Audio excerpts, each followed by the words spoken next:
तो क्वेश्चन ये है कि क्या होगा अगर यील्ड फिक्स हो जाए और कूपन रेट चेंज होता रहे। और दूसरा क्वेश्चन ये है कि फेस वैल्यू चेंज होने पर मैच्योरिटी के बाद क्या अपडेटेड अमाउंट मिलेगा या नहीं। तो सबसे पहले क्वेश्चन का आंसर ये है कि नॉर्मली फिक्स रेट बॉन्ड्स में कूपन रेट चेंज नहीं होते हैं। ये इशू से लेकर मैच्योरिटी तक सेम रहते हैं। लेकिन कुछ स्पेशल बॉन्ड्स जैसे कि फ्लोटिंग रेट बॉन्ड्स में ये कूपन रेट चेंज हो सकता है रेपो रेट या फिर किसी और बेंचमार्क के हिसाब से, या फिर स्टेप अप या स्टेप डाउन बॉन्ड्स जिसमें कूपन का डिफ्लेक्शन प्री डिसाइडेड रहता है। लेकिन इन बॉन्ड्स में भी यील्ड फिक्स नहीं होती है, ये मार्केट पर डिपेंड करती है और टाइम टू टाइम चेंज हो सकती है।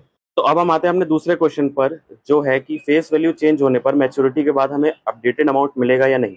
तो नॉर्मली फेस वैल्यू बॉन्ड्स की चेंज नहीं होती है, चाहे आपने मार्केट से वो बॉन्ड 800 में खरीदा हो या 1200 रुपये में। डॉक्यूमेंट पे अगर फेस वैल्यू 1000 रुपये है तो मैच्योरिटी के बाद भी आपको 1000 रुपये ही वापस मिलेंगे।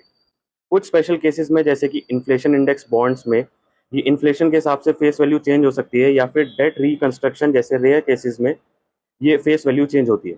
लेकिन ये केसेस नॉर्मल बॉन्ड इन्वेस्टमेंट का पार्ट नहीं होते।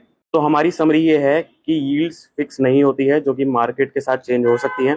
कूपन रेट नॉर्मल बॉन्ड्स में सेम रहते हैं और फेस वैल्यू चेंज नहीं होती है नॉर्मल बॉन्ड्स में, और मैच्योरिटी के बाद आपको वही वापस मिलती है।